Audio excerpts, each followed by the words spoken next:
বিজেপির পাখির চোখ ২৬-এ বাংলার মাসনাদ দখল, আর সেই লক্ষ্যে এবার অমিত শাহ বঙ্গ সফরও করে গিয়েছেন। বিজেপিকে বঙ্গ বিজেপির রোডম্যাপও তিনি ঠিক করে দিয়ে গেছেন, যার পর থেকে রাজ্য বিজেপিতে আবারও সক্রিয় হতে দেখা গিয়েছে দিলীপ ঘোষকে। আর সেই কাজের ব্যাটন নিয়ে দিলীপ ঘোষ তাকে দেখা যায় স্বমহিমায়।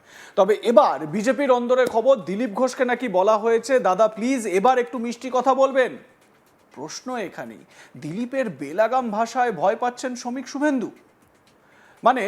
বঙ্গ বিজেপির শীর্ষ নেতা যারা এই মুহূর্তে বিজেপিকে এগিয়ে নিয়ে যাচ্ছেন বাংলায়, তারা কি কিছুটা দিলীপ ঘোষের যে রাখঢাক না রেখেই কথা বলা, তাতে কিছুটা শঙ্কিত রয়েছেন? দায়িত্ব পেয়েই দিলীপ ঘোষ ঝাঁঝালো মন্তব্য করতে শুরু করেন, আর হঠাৎ খড়গপুরে যেন খেলাটা ঘুরে গেল। ক্যামেরার সামনে তিনি কিছুই বলবেন না, কিন্তু কেন? দল সূত্রে খবর, অমিত শাহের নির্দেশেই নাকি সব হচ্ছে। আসলে ২৬-এর নির্বাচনে দিলীপ ঘোষকে বঙ্গ বিজেপিতে প্রয়োজন, তা কেন্দ্রীয় নেতৃত্ব ভালোভাবেই জানে। তাই অমিত শাহের মিটিংয়ে দিলীপ ঘোষকে ডাকা হয়, তার সঙ্গে কথাও বলেন অমিত শাহ। এর আগে সাংবাদিক বৈঠকে তিনি মন্দির মসজিদ ইস্যুতে কটাক্ষ করেন, কিন্তু এই বিষয়টা শীর্ষ নেতৃত্ব ভালোভাবে নেয়নি। তাই তাকে বলা হয়েছে, দাদা প্লিজ এবার একটু মিষ্টি কথা বলবেন। আর তাই হয়তো দিলীপ ঘোষের এই সিদ্ধান্ত, ক্যামেরার সামনে কিছু বলবেন না সেই অর্থে। তো স্বাভাবিকভাবে দিলীপ ঘোষকে নিয়ে বিজেপির কেন্দ্রীয় নেতৃত্ব এবং বঙ্গ বিজেপি নেতৃত্ব, যেহেতু কেন্দ্রীয় নেতৃত্বের নির্দেশে তারা কাজ করছে, তাই দিলীপ ঘোষকে নিয়ে একটা বড়সড় প্ল্যান তো রয়েইছে, কিন্তু কোথাও না কোথাও একটা আশঙ্কার জায়গাও কি রয়েছে? স্বাভাবিকভাবে এই প্রশ্নটাও তুলছেন তথ্যাভিজ্ঞ মহলের কেউ কেউ। আমার সহকর্মী সুজয় ঘোষ এ বিষয়ে তার প্রতিবেদনে কি জানাচ্ছেন, আসুন শুনে নেওয়া যাক। কেন্দ্রীয় স্বরাষ্ট্রমন্ত্রী অমিত শাহের বৈঠকে ডাক পেলেন প্রাক্তন বিজেপি রাজ্য সভাপতি দিলীপ ঘোষ। আমরা দেখলাম যে দিলীপ ঘোষকে কেন্দ্রীয় স্বরাষ্ট্রমন্ত্রী অমিত শাহ সেই বৈঠকে ডাকলেন, এবং আমরা এটা দেখলাম যে দিলীপ ঘোষের একটা কামব্যাক ঘটল পার্টিতে। আমরা যেটা দেখেছিলাম যে দীর্ঘ ৮ মাস ধরে বলা যেতে পারে তিনি পার্টির কাছ থেকে পার্টির সঙ্গে একটা তার দূরত্ব তৈরি হয়, কিন্তু অমিত শাহ সেই দূরত্ব কিন্তু মিটিয়ে দেয়। যেটা জানা যাচ্ছে যে আমরা দেখলাম যে অমিত শাহের বৈঠকে তাকে ডাক, তারপর তিনি রাজ্য সভাপতি শ্রমিক ভট্টাচার্যের সঙ্গে সল্টলেকের সদর কার্যালয়ে বৈঠক করলেন, এবং তার সাংগঠনিক কাজের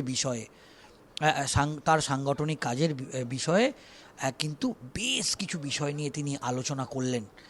কিন্তু দেখা গেল যে এরপর তিনি যে বক্তব্যগুলো দিচ্ছেন, সেই বক্তব্যগুলো নিয়ে যেটা হচ্ছে যে বিজেপির কেন্দ্রীয় নেতৃত্বের বক্তব্য যে দিলীপ ঘোষ যে বক্তব্য দিচ্ছেন, যাতে এই ধরনের যে বক্তব্য তিনি দিচ্ছেন যাতে কোনো বিতর্ক তৈরি না হয়।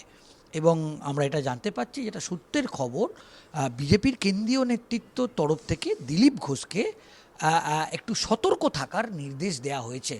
অবশ্যই তিনি বিভিন্ন ধরনের মন্তব্য করবেন, এবং তিনি একজন অভিজ্ঞ একজন বিজেপি নেতা, এবং তিনি যখন তাকে এ রাজ্যের বিজেপির সফলতম রাজ্য সভাপতি বলা হয়, তার নেতৃত্বেই বিজেপি এ রাজ্যে ৭৭টি বিধানসভায় আসন এবং লোকসভায় ১৮টি আসন দখল করে।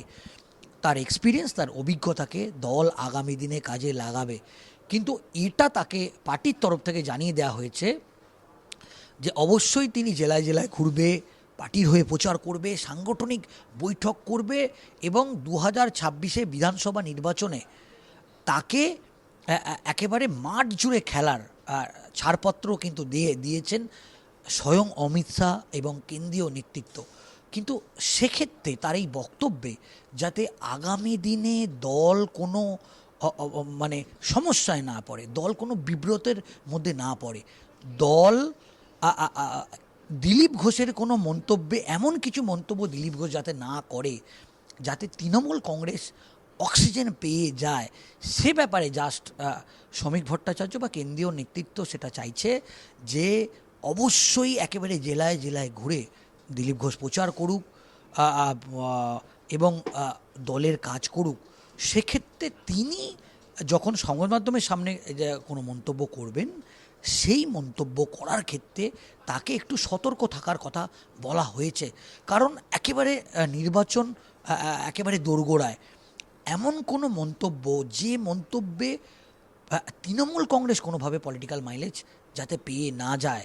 এবং আমরা দেখলাম যে এই রাজ্য সফরের পরও দিল্লিতে শ্রমিক ভট্টাচার্যকে ডেকে পাঠান অমিত শাহ এবং সেখানে গিয়ে দফায় দফায় বৈঠক করেন এবং সেই বৈঠকে নতুন বিজেপির কমিটি এবং সাংগঠনিক সমস্ত বিষয় নিয়ে যেরকম আলোচনা করেন, ঠিক সেইভাবেই দল আগামী দিনে কোন পথে চলবে সেই ব্যাপারেও রণকৌশল তৈরি করেন কেন্দ্রীয় স্বরাষ্ট্রমন্ত্রী। এবং তার সঙ্গেই দিলীপ ঘোষ যাতে এমন কোনো মন্তব্য না করে যাতে দল কোনো বিব্রত পড়ার সম্ভাবনা থাকে, সেই বিষয়ে জাস্ট দিলীপ ঘোষকে একটু সতর্ক করা হলো।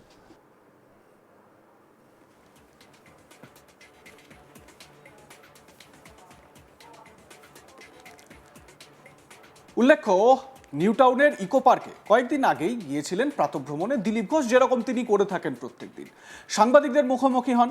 সেখানে সাংবাদিকরা প্রশ্ন করেন, একা শুভেন্দুকে দিয়ে হবে না বুঝেই কি আপনাকে স্বমহিমায় ফেরালো দলের হাইকমান্ড? এই প্রশ্নের উত্তরে দিলীপ বলেন, পার্টি তো কোনো একক ব্যক্তির ভরসায় চলতে পারে না।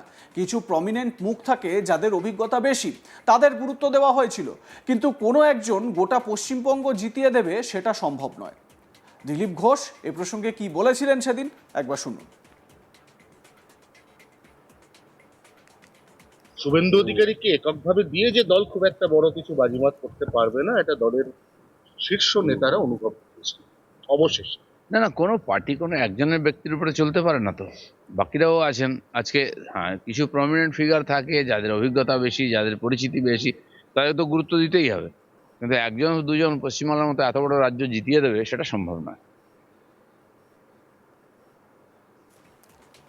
এরপরই দিলীপবাবুকে প্রশ্ন করা হয়, আপনার তো এমন দুর্দিনও গেছে যেখানে প্রধানমন্ত্রী রাজ্যে এসেছেন আর আপনাকে বিমান ধরে অন্য জায়গায় চলে যেতে হয়েছে।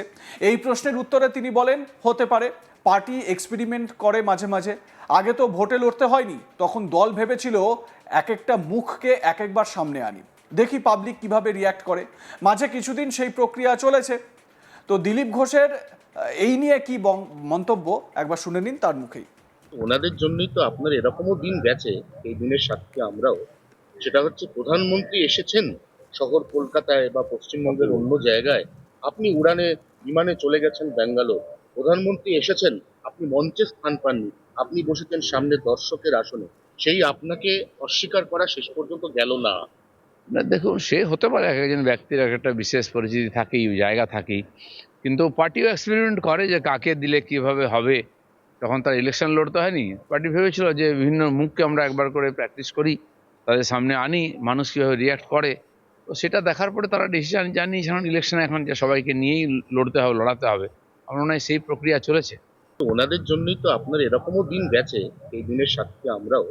সেটা হচ্ছে, প্রধানমন্ত্রী এসেছেন শহর কলকাতায় বা পশ্চিমবঙ্গের অন্য জায়গায়, আপনি বিমানে চলে গেছেন ব্যাঙ্গালোর। প্রধানমন্ত্রী এসেছেন। লাইক কমেন্ট শেয়ার করতে ভুলবেন না। দেখতে থাকুন আজ তাক বাংলা। সাবস্ক্রাইব করুন আমাদের ইউটিউব চ্যানেলটি, বেল আইকন প্রেস করুন নোটিফিকেশন পেতে।